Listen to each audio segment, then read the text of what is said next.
So I've already made a video about the fastest exploration team when Fontaine came out, but that team is now outdated compared to the team I'm going to show you in the video. And since we just got a whole new region to explore in version 4.8 and we are just a few weeks away from Natlan, I thought this would be the perfect time to talk about the new fastest exploration team in Genshin Impact. So without any further delay, let's jump right into the video. So you may have already guessed from the thumbnail that the team we are going to see includes Xian Yun, so let's start by talking about her. Now when Xian Yun uses her E-skill, she enters a special state in which she can leap forward up to 3 times and performs an alternative plunging attack in which she takes the form of a bird. During this state of her, she won't take any fall damage and her plunge attack occurs at an angle which takes her forward by some distance. This is especially helpful while going downhill or going down in general, and is much faster compared to the normal plunging attack. Also, if there is an enemy nearby, her plunging attack locks onto the enemy, causing her to move straight towards them, regardless of the enemy's position relative to hers. This can be quite handy from an exploration perspective, such as climbing to an enemy's position or simply moving forward.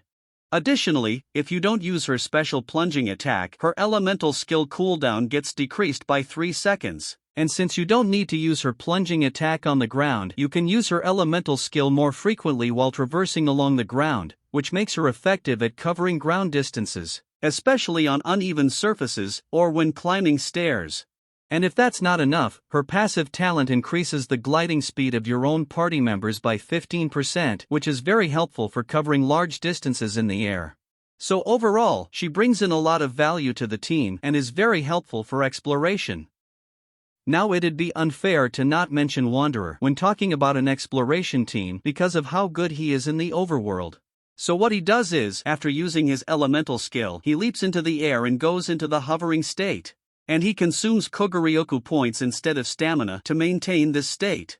Moving around normally will not consume any additional Koguryoku points, but when sprinting, additional Koguryoku points will be consumed to increase his movement speed. Holding sprint will consume Koguryoku points at a faster rate to maintain speed. And he goes faster and farther while holding the sprint button compared to tapping on it, so it's always better to hold the sprint button. Additionally, you can use the jump button to increase his hovering height, which costs extra Koguryoku points. And holding the jump button will continuously increase his hovering height but will deplete Koguryoku points more rapidly. And since he goes higher with the frequent taps on the jump button compared to holding it, it's not advisable to hold the jump button. Now the best thing about Wanderer is that he gives you full control in mid-air, which is amazing for solving these kinds of puzzles or for reaching trickier places like this where it's normally harder to climb. Also, you can make him climb near vertical slopes by just holding the forward button. By doing this, his Koguryoku points depletes very slowly, letting him climb fairly large steep mountains easily. The other good thing about Wanderer is that when he absorbs Hydro while performing his elemental skill, he gains additional Koguryoku points. This means he can stay in the hovering state for a longer duration, allowing him to cover small water bodies in a very short amount of time. And he is also really helpful in covering short distances quickly either in mid-air or above ground. Furthermore, keeping Wanderer alongside Xian Yun activates a Nemo resonance, which reduces the overall stamina consumption for all party members while also increasing their movement speed and decreasing their elemental skill cooldowns. This will further increase the team's mobility, which is really helpful for a smooth exploration.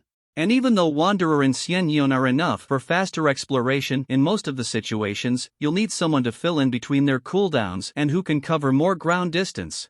And that brings me to Yelan.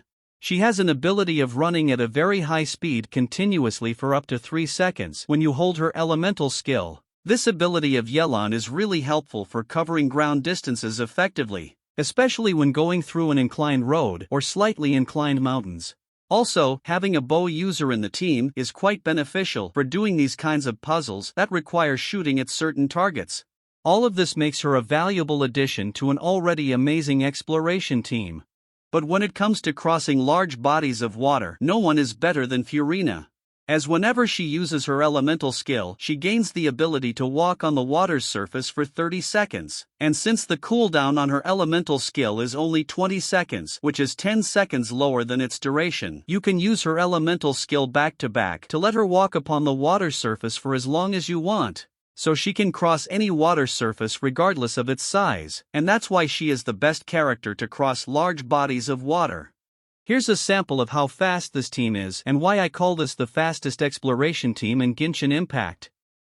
And as a bonus, this team is also really good at combat, cause it has a good DPS followed by 2 amazing sub-DPS who also provide buffs to the team, and has an amazing healer who can heal all party members at the same time and enables the whole party to perform plunge attacks while also providing a damage bonus to those plunges, which Wanderer can utilize while his E-skill is on cooldown. So this team can easily defeat any enemy you encounter during your exploration, which makes this a really good well-balanced team that you can use on a daily basis. Now let's look at some alternative characters you can use if you don't have all of the 4 characters I've talked about so far.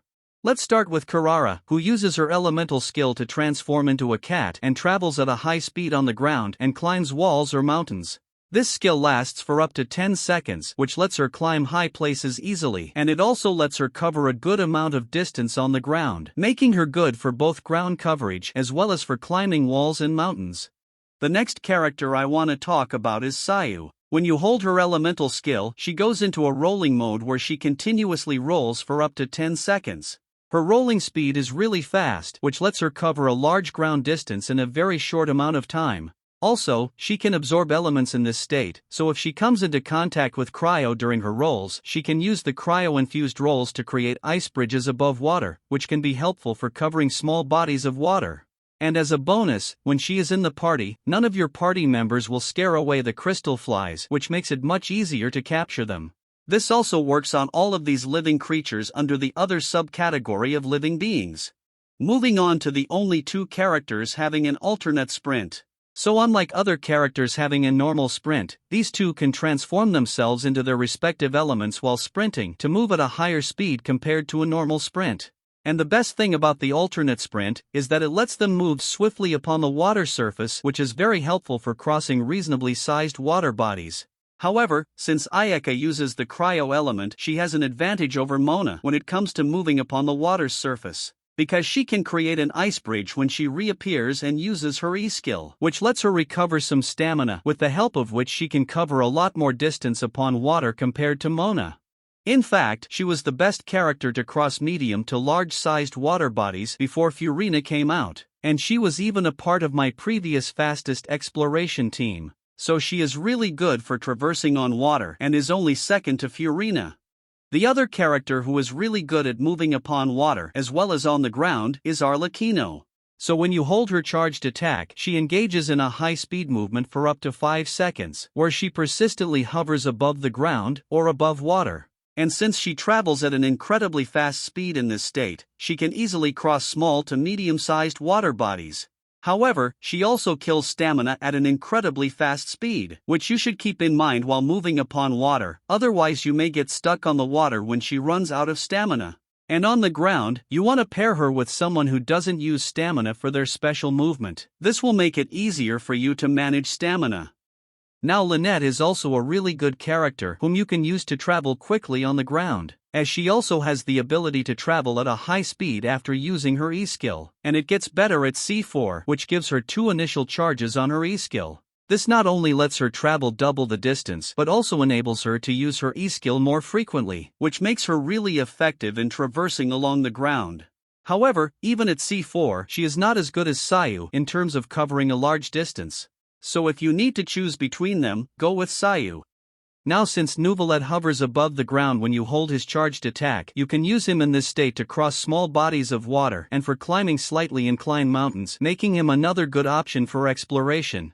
But when you need to climb places like this, or for climbing vertical walls and mountains, you need characters like Venti or Kazuha, who let you go vertically upwards when you hold their elemental skill. Or you need characters like Albedo, Zhongli, or the Geo Traveler, whose Geo constructs can help you climb these places easily. You can also use Keqings to do the same, as they have the ability to teleport to a position of your choosing whenever you use their E-skill. This is especially helpful in climbing trickier places like this, but can also be used to climb vertical walls and mountains. There is also Xiao, whom you can use to climb walls and mountains, as his passive talent decreases the climbing stamina consumption. Additionally, his elemental skill allows him to dash forward, even while in mid-air. This helps him in moving between two elevated surfaces, or for moving from one edge to the other, or when you need to cover a fairly large distance while gliding. All of this helps in exploration. Now, before Furina got released, the only character who had the ability to walk on water was Kokomi. And even though she needs to use her burst to be able to do that, it is still pretty good, as she can walk on the water's surface for 10 seconds, which lets her cross a fair amount of distance upon water. And even when she runs out of the ability to walk on water after 10 seconds, she can swim across efficiently, as her utility passive talent decreases the stamina consumption while swimming. This makes her a really good option for crossing water bodies, especially if you don't have Furina, Ayaka, or Mona.